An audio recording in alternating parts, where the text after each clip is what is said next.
Et si Vegeta n'avait pas été ressuscité sur Namek? Un an s'écoule exactement de la même manière que dans l'histoire originale, sauf que Vegeta n'est pas là. Krillin et Gohan reconnaissent alors l'aura de Freezer qui s'apprête à venir sur Terre pour en découdre avec Goku et ses amis. En revanche, ce n'est pas Mirai Trunks qui débarque pour éliminer Freezer, c'est Mirai Gohan.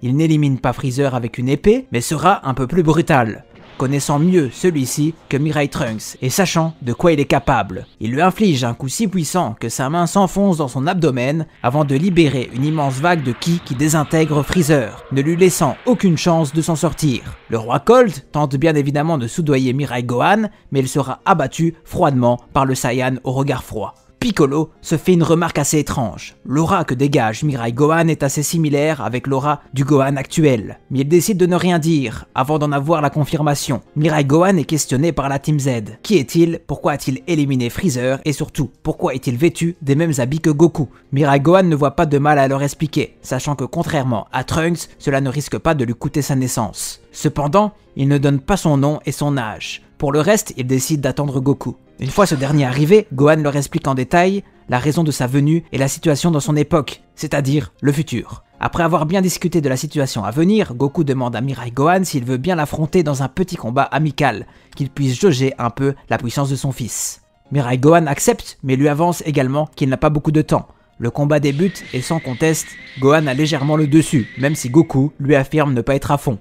Les coups de Mirai Gohan sont plus puissants dû à sa force brute supérieure et à son vécu tragique, qu'il vit depuis déjà plusieurs années. Le combat amical se solde par un point contre point et un Mirai Gohan satisfait de retrouver son père. Les larmes montent mais il n'a plus le temps. Il offre à Goku le remède pour qu'il puisse guérir de sa maladie et repart en transmettant un message à son père. « Peux-tu tous nous sauver, papa ?» Malheureusement pour le petit Gohan, il n'a pas pu discuter longuement avec sa version du futur.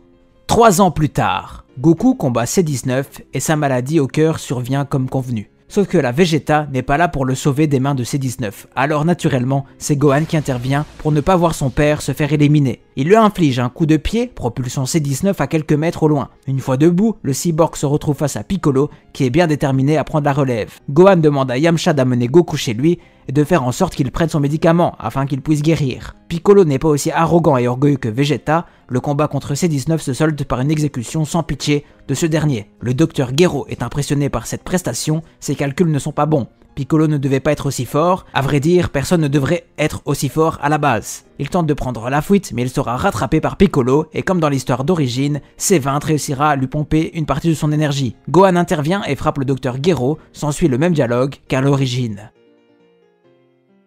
Mirai Gohan débarque comme convenu et remarque qu'un combat a éclaté puisqu'il découvre les restes de C-19. Il se fait également une réflexion, ce cyborg n'a rien à voir avec ceux qui ravagent actuellement son époque. Mirai Gohan repère le ki de Piccolo qui a l'air de combattre et effectivement celui-ci est actuellement en train de combattre C20. Une fois sur place, Mirai Gohan découvre un nouveau cyborg, C20, et encore une fois celui-ci ne lui dit rien du tout. Le cyborg profite de ce moment de confusion pour tenter de détruire le vaisseau de Bulma avant de prendre la fuite. Bien évidemment, Mirai Gohan empêche le pire. Bulma ne tarde pas à informer la Z-Team que ce personnage est le Dr Gero et qu'il possède un laboratoire dans les montagnes. Mirai Gohan s'y rend accompagné de Piccolo. Ils parviennent à y arriver en même temps que C20 et sans aucune hésitation, Mirai Gohan envoie une énorme attaque de ki sur le Dr Gero. Cette attaque a notamment permis de détruire une partie du laboratoire et également blesser grièvement C20 qui, avant de rendre l'âme, parvient à animer C-17. Mirai Gohan reconnaît alors le cyborg et confirme à Piccolo que c'est bien lui mais qu'il en manque une, C-18. Le Saiyan du futur ne tarde pas à engager le combat contre C-17 pour éviter que celui-ci n'active C-18. Et Piccolo, ayant compris cela, décide de détruire le corps de C-18 et de C-16 au passage. Pendant le début du combat, Mirai Gohan est parvenu à combattre de manière presque égale face à C-17, mais il se fit quand même la réflexion suivante. Il est encore plus fort que ce qui était prévu. C-17 est pris de colère après avoir vu Piccolo détruire le corps de sa sœur, et donc il décide de gravement blesser Mirai Gohan avant de tenter une offensive sur Piccolo. Ce dernier sera sauvé de justesse par Tenshinhan qui vient de frapper C-17 pour éviter le pire. En revanche, il en faut bien plus à C-17 pour s'avouer vaincu. Il entame alors un nouveau combat face à Piccolo et Tenshinhan. Sans conteste, C-17 neutralise Piccolo en le laissant aux portes de la mort, avant d'éliminer Tenshinhan qui n'a eu aucune chance. Après avoir vaincu ses 3 adversaires, C-17 s'apprête à partir lorsque soudain, 2 nouvelles présences se manifestent. Gohan et Krillin sont là, ils ont ressenti l'énergie du combat entre C-17 et ses adversaires. Mais voyant que leurs amis sont à terre, ils savent maintenant eux aussi qu'ils vont y passer. En revanche, et dans un dernier geste offensif, Mirai Gohan envoie tout de ce qu'il a en réserve pour propulser C-17 dans la montagne, profitant de ce court laps de temps pour s'enfuir en courant afin d'éviter de dégager quelconque énergie. C-17 ne parvient plus à les repérer, Tenjin Han est mort et Piccolo ne dégage plus aucune énergie sachant qu'il est aux portes de la mort. Bref, un peu plus tard, alors que C-17 est à la recherche de Goku, il tombe nez à nez avec une créature qui a l'air de le reconnaître. C-17, enfin tu es là, il est temps pour moi de poursuivre ma mutation. C-17 ne comprend pas tellement ce qu'il se passe et décide d'engager un combat contre ce monstre. Le combat se déroule bien, les deux combattants ont l'air de combattre de force égale, malgré que Cell n'a pas l'air de dévoiler toute sa véritable puissance.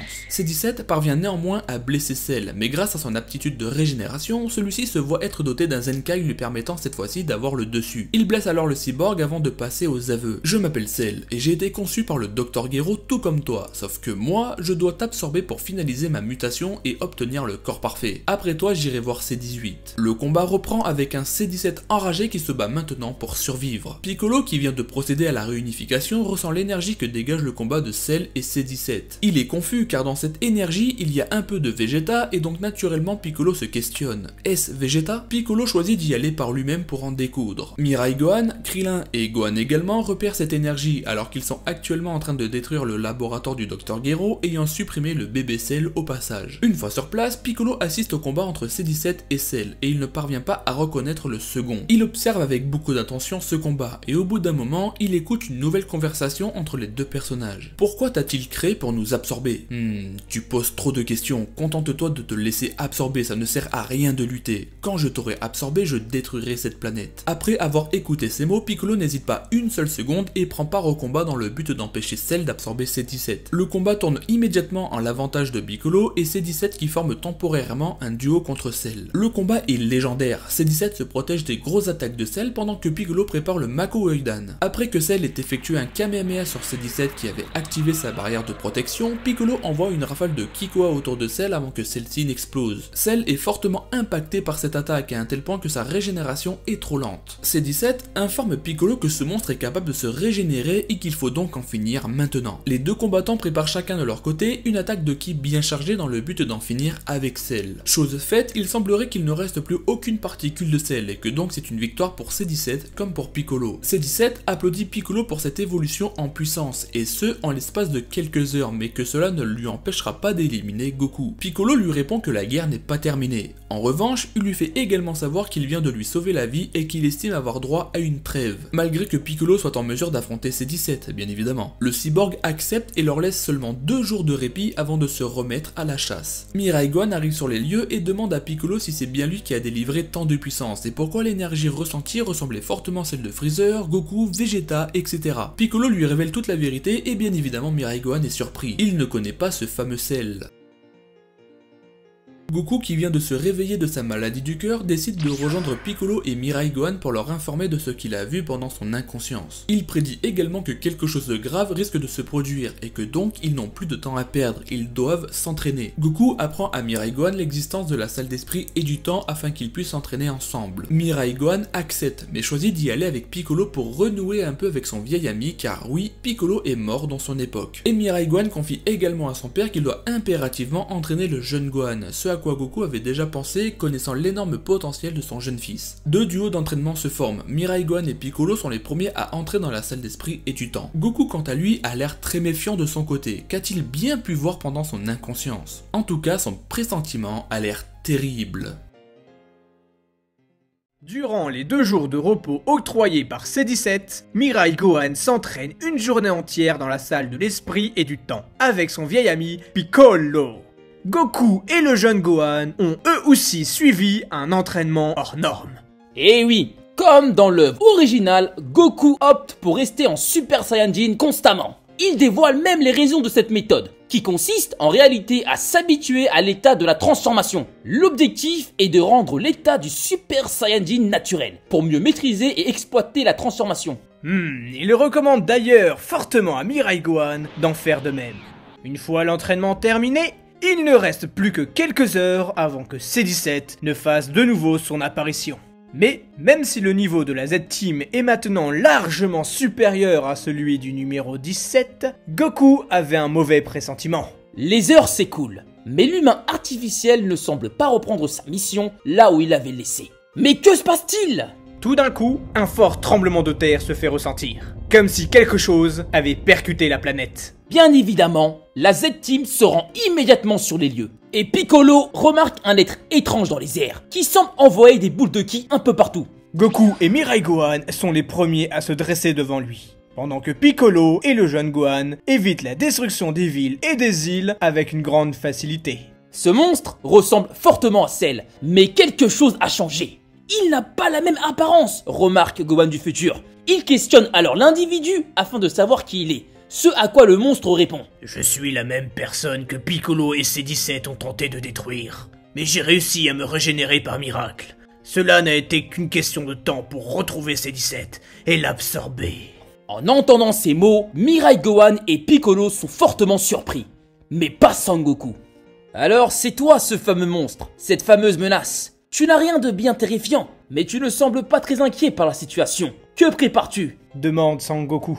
Mirai Gohan ressent la menace qu'est Cell, mais est totalement d'accord avec son père. Le monstre ne dégage pas assez de puissance pour espérer avoir raison d'eux.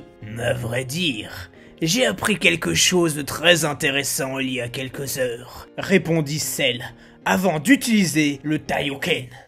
Une fois tout le monde aveuglé, il fonce sur Piccolo et le met KO avec un coup puissant sur la nuque. Une fois que les guerriers recouvrirent la vue, il était déjà trop tard. Cell avait fui, en emportant Piccolo avec lui.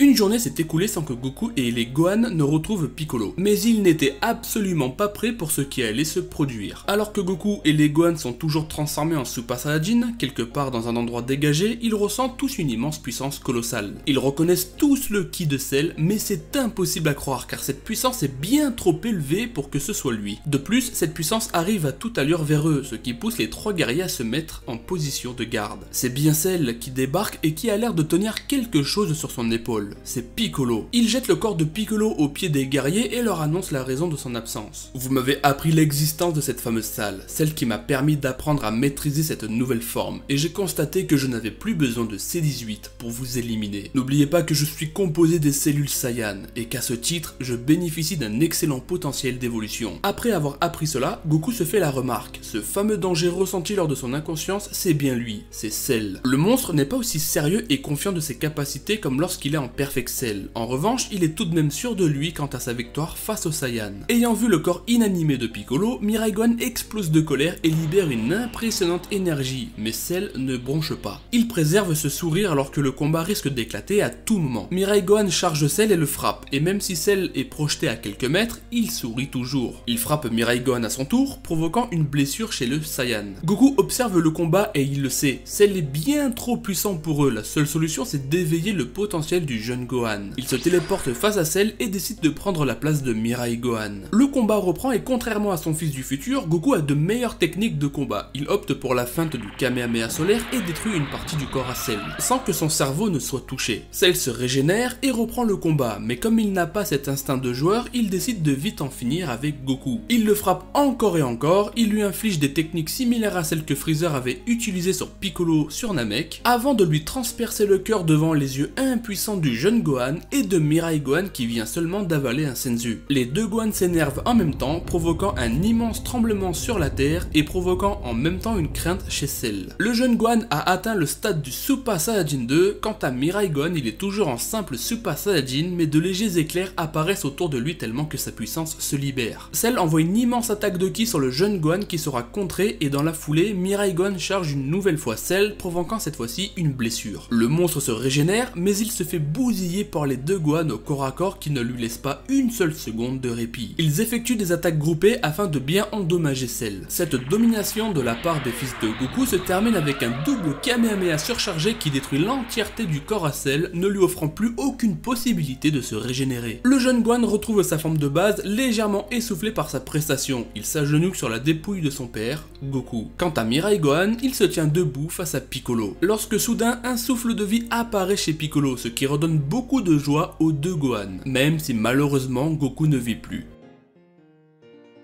Alors que les deux Gohan sont assis au bord d'un lac à pleurer la mort de Goku, ils entendirent sa voix dans leur tête. C'est bien lui, il communique avec ses fils par le billet de Kaio pour les réconforter et qu'il est très fier d'eux. Mes fils, ne soyez pas tristes, je suis fier de vous. Gohan, tu as su dépasser le stade du Super Saiyajin. Tu es largement capable de protéger la Terre et nos amis. Et toi, mon fils, tu as maintenant la puissance nécessaire pour établir la paix dans ton époque. Tu devrais aller les sauver des mains des cyborgs. Soyez fiers de vous, mes fils. On se retrouvera après votre mort. Après ces jolis mots de Goku, les deux Gohan se font une promesse, celle de protéger la Terre et leurs proches en mémoire de leur père, Goku. Le jeune Gohan retourne auprès de sa mère pour lui annoncer la triste nouvelle concernant la mort de Goku. Kame Sennin, Krillin et le reste de la Z-Team le savent déjà. Ils ont senti le ki de Goku s'éteindre.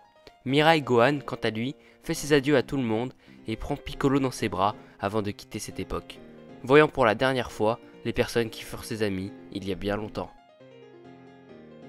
Mirai Gohan est bien rentré à son époque et sans attendre il se lance à la recherche des cyborgs. Une fois retrouvé, il ne tarde pas plus et élimine C-17 et C-18, libérant son époque d'un massacre continu depuis des années maintenant. Et comme dans l'œuvre originale, Mirai Gohan élimine Cell 3 ans plus tard à la place de Mirai Trunks. Il est conscient des menaces qui peuvent arriver à tout moment et c'est pour cela qu'il décide de s'entraîner encore et encore pour lui aussi dépasser le stade du Super Saiyajin.